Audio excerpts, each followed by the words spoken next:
মাঝরাতের অন্ধকারে যখন গোটা রাজ্য ঘুমে কাদা, তখন এক সরকারি দপ্তরের বন্ধ ঘরের ভিতরে জ্বলছিল আলো। টেবিলের ওপর ছড়ানো ছিটানো ছিল কিছু জরুরি ফাইল আর খাতা।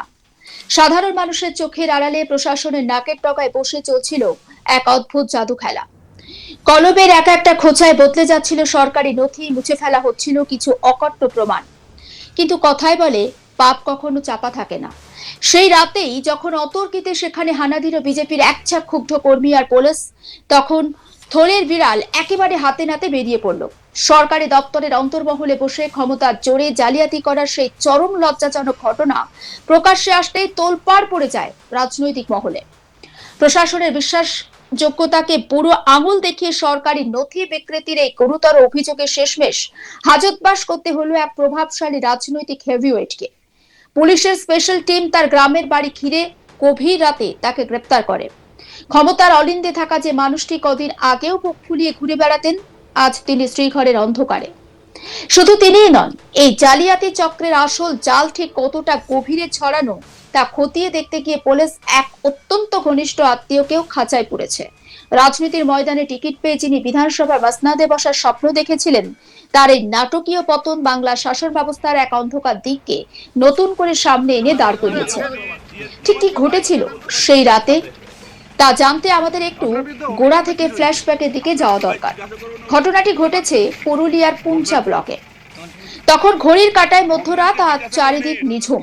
পুঞ্চা বিডিও অফিসের ভিতরে তখন সাধারণত কোনো মানুষের থাকার কথা নয়, কিন্তু গোপন সূত্রে খবর পেয়ে বিজেপির একদল নেতা কর্মী পুলিশকে সঙ্গে নিয়ে শটান চড়াও হন সেই বিডিও অফিসে। ভিতরে ঢুকে তো সবার চোখ একেবারে ছানা বড়া হয়ে যায়।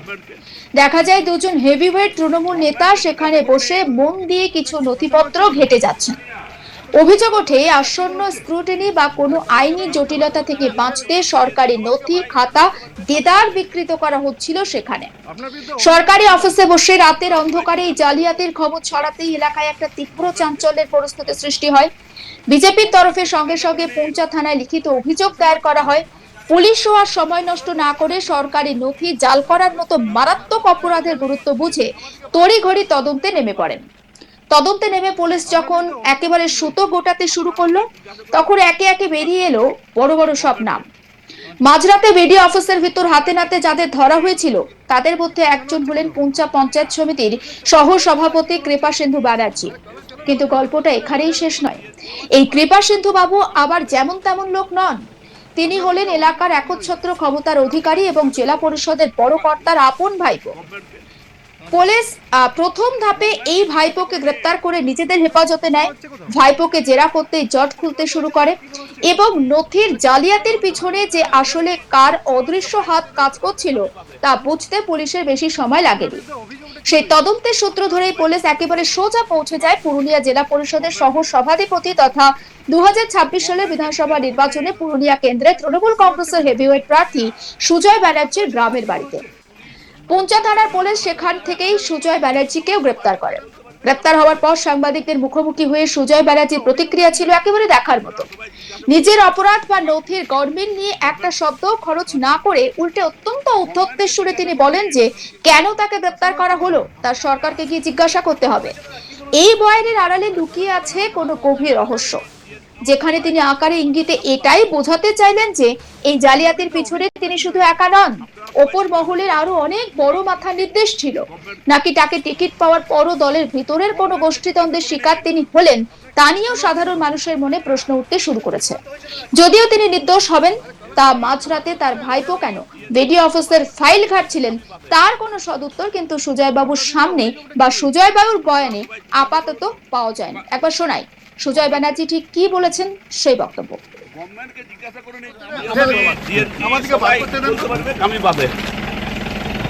আপনার বিরুদ্ধে অভিযোগটা কি রয়েছে? আপনারা সবাই জিজ্ঞাসা করুন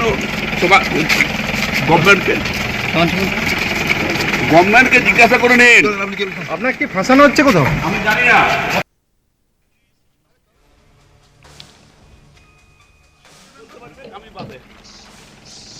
আপনার বিরুদ্ধে অভিযোগটা কি রয়েছে? আপনারা সবাই জিজ্ঞাসা করুন। সমস্ত বিষয়টা নিয়ে আমার কলিগ সত্যজিৎ ব্যানার্জি তার রিপোর্টে কি তুলে ধরেছেন আসুন দেখা। পুরুলিয়া জেলার জেলা পরিষদের সহসভাধিপতি সুজয় বন্দ্যোপাধ্যায় গ্রেপ্তার। পুরুলিয়া জেলা আদালতে তাকে তোলা হয়েছে। পুঞ্চা থানার পুলিশ, পুরুলিয়া জেলা পুলিশের পুঞ্চা থানার পুলিশ তাকে গ্রেপ্তার করে তার গ্রামের বাড়ি থেকে, সূত্র মারফত এমনটাই খবর পাওয়া যাচ্ছে।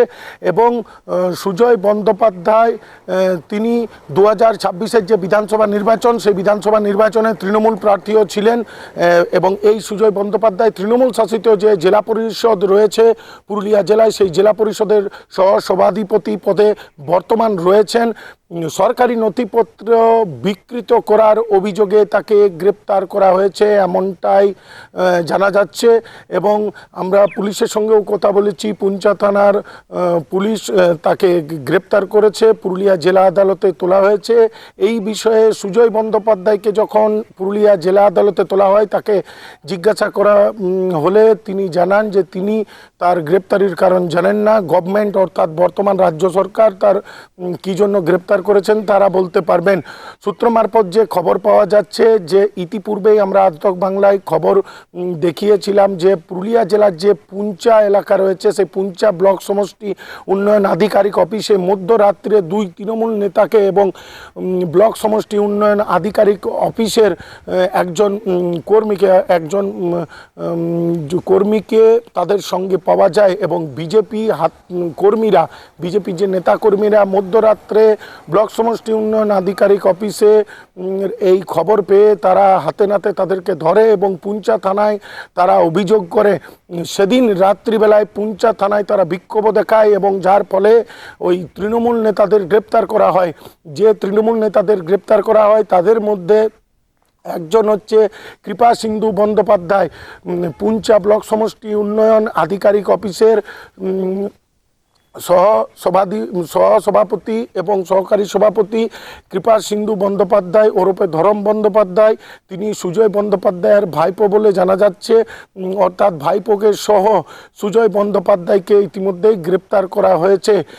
বিজেপির সেই মুহূর্তে যে অভিযোগ ছিল যে অন্নপূর্ণা ভাণ্ডার, যেটা 3,000 টাকা করে ঘোষণা করেছে রাজ্য সরকার,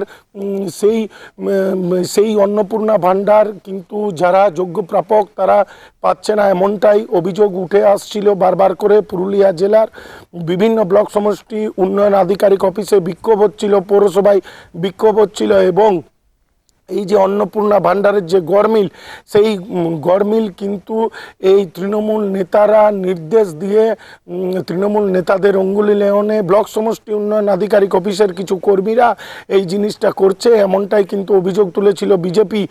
এবং সেই ভিত্তিতেই নাকি সুজয় বন্দ্যোপাধ্যায়কেও গ্রেপ্তার করা হয়েছে। সুজয় বন্দ্যোপাধ্যায়কে যখন কোর্টে তোলা হয় তখন সুজয় বন্দ্যোপাধ্যায়কে জিজ্ঞাসা করা হলে তিনি কিন্তু তার গ্রেপ্তারির কারণ জানেন না, এমনটাই জানাচ্ছেন। যদিও অন্নপূর্ণা ভাণ্ডার নিয়ে যেমন পুরুলিয়া জেলায় বিভিন্ন ব্লক সমষ্টি উন্নয়ন আধিকারিক অফিসে বিক্ষোভ, স্মারকলিপি প্রদান থেকে শুরু করে যে পৌরসভা, সেই পৌরসভাতেও কিন্তু বিক্ষোভ দেখা গেছে। তারপরে কিন্তু দুই তৃণমূল নেতা গ্রেপ্তার হয়েছে পুঞ্চা এলাকা থেকে এবং এরপর তার গ্রামের বাড়ি থেকে গ্রেপ্তার করা হলো সুজয় বন্দ্যোপাধ্যায়কে। জেলা পরিষদের যিনি সহসভাধিপতি রয়েছেন তাকে গ্রেপ্তার করা হয়েছে এবং পুরুলিয়া জেলা আদালতে তোলা হয়েছে। এই খবর জানাজানি হতেই পুরুলিয়া জেলা সহ রাজ্য জুড়ে রাজনৈতিক তোলপাড়ের সৃষ্টি হয়েছে।